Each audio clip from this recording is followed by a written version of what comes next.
Masa lalu eks-terpidana kasus Vina Cirebon, Saka Tatal menyimpan rasa pedih. Saka Tatal rela menjadi kuli bangunan saat berusia 15 tahun demi membantu ibunya yang hanya bekerja sebagai buruh cuci. Kini Saka Tatal yang berusia 23 tahun menantang ayah Eki, Ibtu Rudiana untuk melakukan sumpah pocong. Kehidupan Saka Tatal diungkapkan pengacaranya, Titin Prialianti. Ia mengaku sulit mendapatkan pengakuan dari Saka Tatal saat menjalani sidang kasus Vina Cirebon di Pengadilan Negeri Cirebon pada tahun 2016. Pasalnya, Titin melihat pandangan Saka Tatal terlihat kosong. Dia tuh enggak ngerti apa yang terjadi. Dia masih kecil 15 tahun, kata Titin dikutip tribunjakarta.com dari tayangan Rakyat Bersuara iNews, Rabu, tanggal 7 Agustus tahun 2024. Titin mengungkapkan Saka Tatal ditinggal ayahnya sejak kecil. Kemudian, Saka Tatal pun bekerja sebagai kuli bangunan. Ia tak tega melihat perjuangan ibunya sebagai buruh cuci. Akhirnya, Saka Tatal tidak melanjutkan sekolahnya. Dia tuh enggak mau sekolah karena ingin membantu ibunya. Jadi dia anak yang paling kecil. Dia yang paling tahu bagaimana ibunya ketika pulang kerja, kata Titin. Ibunda Saka Tatal dibayar Rp15.000 per hari. Sedangkan, dua kakaknya Saka Tatal saat itu masih bersekolah. Titin mengungkapkan ibunda Saka Tatal paling besar mendapatkan bayaran sebesar Rp30.000 per hari. Makanya, dia waktu itu mutusin kerja jadi kuli bangunan waktu kejadian itu. Dia sebetulnya sampai keluar kota karena kan upahnya lebih besar daripada di Cirebon, imbuh Titin. Oleh karena itu, Titin mengungkapkan penampilan kliennya tak terlihat seperti usia 15 tahun. Pergaulannya, dia pekerjaan orang dewasa, penampilannya memang seperti itu, kata Titin.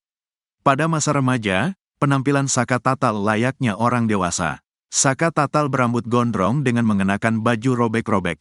Saka Tatal juga memakai anting.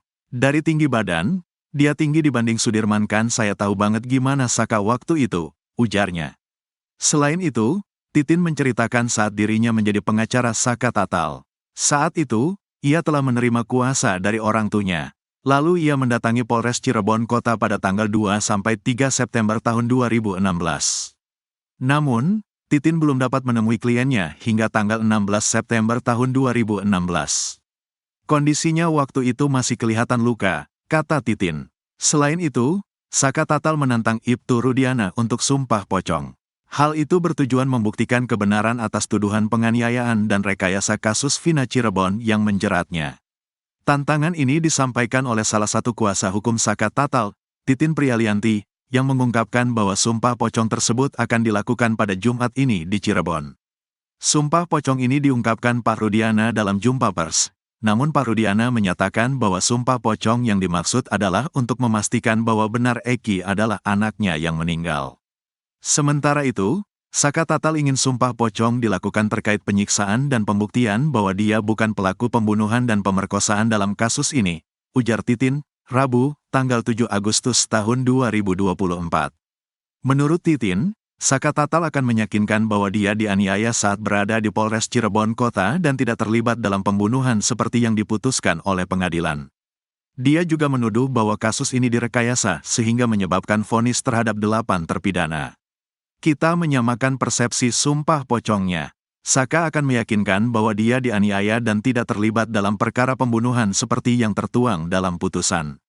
Ini semua rekayasa. Jadi, Pak Rudiana harus menyamakan materi sumpah pocongnya, yaitu tidak merekayasa, melakukan penganiayaan dan vonis jatuhnya 8 terpidana ini adalah akibat rekayasa tersebut, ucapnya. Titin juga menjelaskan bahwa hari ini dirinya berada di Cirebon untuk mencari kiai atau ustadz yang bersedia melakukan sumpah pocong serta menentukan lokasi pelaksanaannya, yang kemungkinan akan dilakukan sesudah salat Jumat. Saka Tatal pasti akan hadir pada sumpah pocong tersebut. Undangan kepada Pak Rudiana sudah diserahkan ke kuasa hukumnya karena kita kesulitan mencari Pak Rudiana. Jika Pak Rudiana tidak hadir, maka sumpah pocong Saka Tatal akan tetap dilakukan untuk mempertegas apakah terjadi penganiayaan dan rekayasa dalam kasus ini, jelas dia. Sebelumnya, Ibtu Rudiana menyatakan kesiapannya untuk menjalani sumpah pocong terkait kematian anaknya dalam kasus tragis yang terjadi pada tahun 2016 lalu. Pernyataan tersebut disampaikan Ibtu Rudiana dalam konferensi pers bersama pengacara kondang Hotman Paris di salah satu keraton di kota Cirebon, Selasa, tanggal 30 Juli tahun 2024, sore. Dalam kesempatan tersebut, Rudiana menegaskan bahwa ia siap bersumpah apapun, termasuk sumpah pocong, untuk membuktikan bahwa Eki benar-benar meninggal dalam insiden di Jembatan Talun, Kabupaten Cirebon. Soal Eki infonya masih hidup, saya sumpah pocong mau, sumpah apapun mau, artinya yang meninggal dan anak saya, ujar Rudiana. Lebih lanjut, Ibtu Rudiana mengungkapkan kesedihan dan kesetiaannya pada kebenaran mengenai nasib anaknya. Anak yang saya didik dari kecil, yang saya rawat dari kecil, Muhammad Rizky Rudiana. Demi Allah, 7 turunan saya mati semua bang kalau saya bohong, ucapnya. Deddy Mulyadi, politikus Partai Gerindra yang aktif mengadvokasi para terpidana kasus Vina Cirebon, didatangi seorang musafir yang mengaku menyaksikan kecelakaan Vina dan Eki di flyover Talun, Cirebon 2016 silam. Pria bernama Adi Haryadi itu menghubungi Deddy dan akhirnya mereka bertemu di Yogyakarta. Adi merasa terpanggil untuk bersuara karena tidak tega dengan para terpidana, yang menurutnya, dipenjara tanpa bersalah.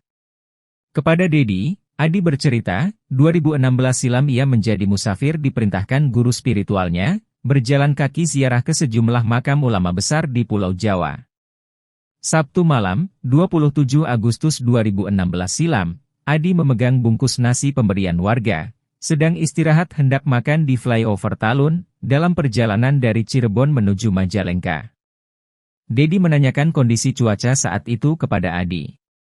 Adi mengaku kaget tiba-tiba melihat kecelakaan di jalur seberang dari tempatnya berada. Ia mengaku melihat jelas kecelakaan itu dari jarak sekitar 30 meter. Adi begitu yakin dengan apa yang diceritakannya, karena dia menyaksikan kecelakaan sampai kedua korbannya dievakuasi pakai mobil. Adi yang langsung menyambangi korban kecelakaan itu, melihat keduanya dalam keadaan telungkup. Deddy pun memastikan sosok yang dilihat Adi itu benar-benar Vina dan Eki. Deddy menunjukkan foto Vina saat ditemukan di flyover Talun itu, posisinya telentang. Deddy pun menanyakan kesiapan Adi untuk bersaksi kepada Mabes Polri. Seperti diketahui, kematian Vina dan Eki 2016 silam sudah berproses hukum sebagai pembunuhan berencana, bukan kecelakaan. Ada 8 pemuda yang ditangkap dan kemudian divonis hingga menjalani pidana penjara akibat tuduhan tersebut. Kapolri Jenderal Listio Sigit Prabowo ternyata telah membentuk tim khusus untuk membongkar misteri kasus Vina Cirebon. Tim tersebut sudah bekerja sejak 1 bulan lalu. Sebanyak 20 orang lebih telah diperiksa sebagai saksi dan memperjelas kronologi aktivitas Vina dan Eki sebelum ditemukan tewas. Hal itu diungkapkan Yudia Alamsyah, kuasa hukum Liga Akbar Cahyana, salah satu saksi kunci kasus Cirebon 2016 tersebut. Liga yang merupakan sahabat dari almarhum Eki mengungkapkan bahwa kesaksiannya 8 tahun lalu adalah bohong. Dulu ia bersaksi menyaksikan Vina dan Eki diserang sekelompok pemuda yang saat ini menjadi terpidana. Liga mengaku kesaksian itu diarahkan penyidik. Ia pun kini menarik berita acara pemeriksaan 2016 silam dan mengungkap kesaksian baru. Yudia menyebut tim khusus bentukan Kapolri menggunakan kesaksian Liga sebagai pintu masuk menguak kematian Vina dan Eki. Mulanya Liga menyebut 4 orang dalam kesaksiannya. Tim khusus pun memeriksa 4 orang tersebut hingga berkembang menjadi 20 orang lebih yang menjadi saksi. Menurut Yudia, tim khusus Kapolri sudah mengantungi kronologi aktivitas Vina dan Eki sebelum ditemukan tewas. Yudia pun mengucapkan terima kasih kepada Kapolri karena telah mengusut kasus Vina dari awal. Seperti diketahui, kasus pembunuhan Vina dan Eki di Cirebon pada Sabtu 27 Agustus 2016 silam itu sudah berproses hukum. Ada 8 pemuda yang ditangkap dan kemudian divonis hingga menjalani pidana penjara.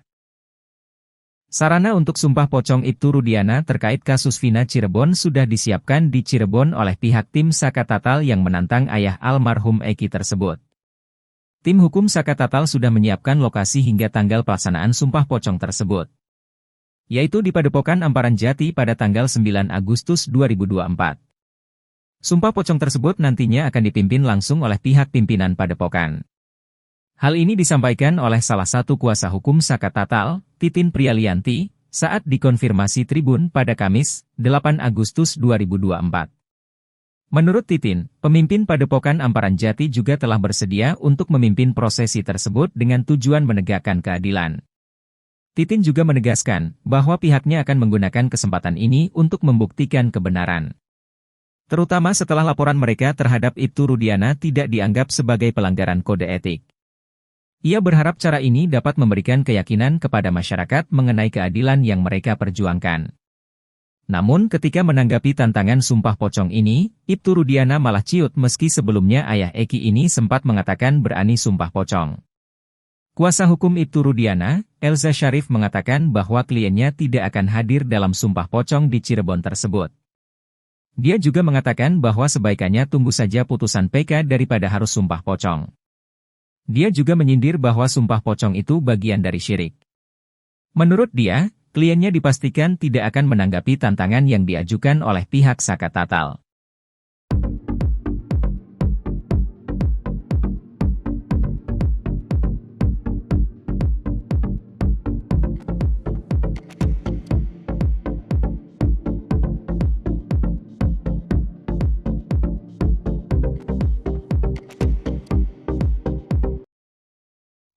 Kemunculan saksi baru kasus Vina Cirebon Ismail justru ditertawakan oleh penasehat ahli Kapolri Arianto Sutadi. Ismail mengaku melihat langsung kecelakaan Eki dan Vina. Arianto mempertanyakan keberadaan Ismail setelah 8 tahun lamanya. Ia pun menertawakan kesaksian Ismail yang mengaku melihat Vina dan Eki menabrak trotoar tersebut.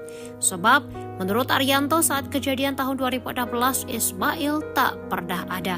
Namun kini Ismail muncul dan tiba-tiba mengaku dan bersaksi bahwa kematian Vina dan Eki karena kecelakaan. Bahkan pada malam kejadian Ismail juga melihat Eki mengemudikan motor secara ugal-ugalan. Eki mengendarai motor secara zigzag bahkan sempat standing. Menurutnya, kemunculan Ismail dan saksi-saksi baru yang sebelumnya tak pernah ada ini menjadi sangat kontra.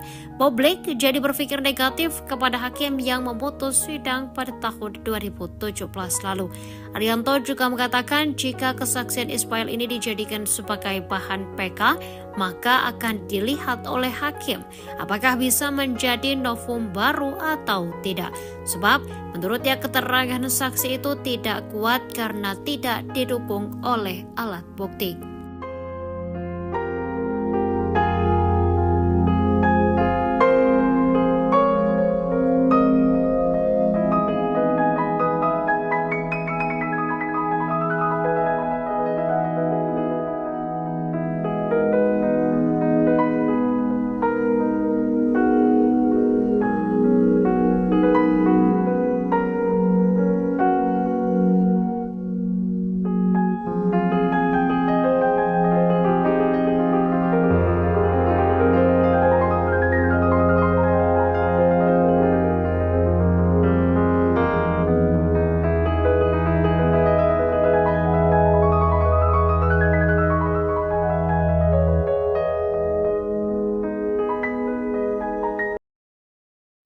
Tim kuasa hukum Saka Tatal telah mempersiapkan lokasi sumpah pocong antara Saka Tatal dan Ibtu Rudiana.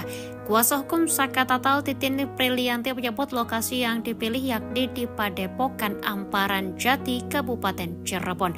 Menurut Titin, pemimpin Padepokan Amparan Jati juga telah bersedia memimpin profesi tersebut dengan tujuan menegakkan keadilan. Titin juga menegaskan bahwa pihaknya akan menggunakan kesempatan ini untuk membuktikan kebenaran, terutama setelah laporan mereka terhadap Ibtu Rudiana tidak dianggap sebagai pelanggaran kode etik. Ia berharap cara ini dapat memberikan keyakinan kepada masyarakat mengenai keadilan yang mereka perjuangkan.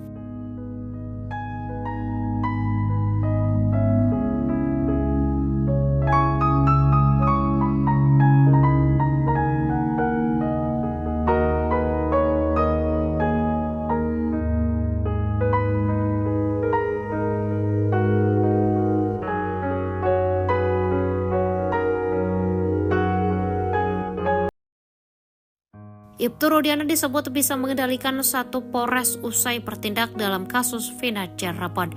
Kehebatan Ibtu Rudiana bahkan dibocorkan oleh ex-Wakapolri Komjen Purnawirawan Ogrosedo. Hal itu berdasarkan keyakinan Ogrosedo bahwa kasus Vina Cirebon merupakan rekayasa. Saat kejadian, Ibtu Rudiana mengaku bahwa yang ia lakukan pada tahun 2016 lalu berdasarkan persetujuan dari atasannya Panit Narkoba. Menanggapi itu, Ogrosedo menilai bahwa Rudiana yang saat itu berpangkat Aibtu ternyata bisa mengendalikan satu Polres. Menurut Ogrosedo, Rudiana memiliki peran yang tidak main-main di Polresta Cirebon Kota. Kuasa hukum Ibtu Rudiana Elza Syarif tetap berkeyakinan kalau Vina dan Eki tewas karena dibunuh. Hal itu dikuatkan dengan kesaksian Suroto yang mengaku membuka helm dan melihat darah bercucuran. Bahkan saat itu saksi Suroto mengaku menemukan HP milik Vina di celana jeans yang dikenakan oleh Eki.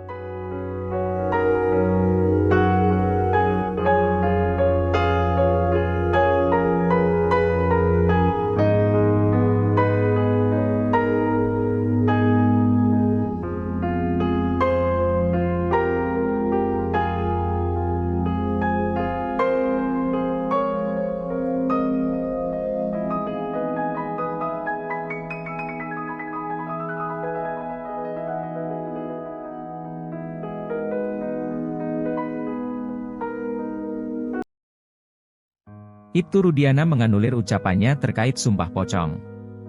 Ibtu Rudiana sempat bernai menantang Sumpah Pocong untuk membuktikan dirinya tak terlibat dalam kematian Vina dan Eki. Ia turut berani Sumpah Pocong untuk membuktikan bahwa Eki merupakan anaknya. Mendengar tantangan ini, ex-terpidana kasus Vina, Saka Tatal turut berani melakukan Sumpah Pocong bahwa tidak terlibat dalam kematian Vina dan Eki.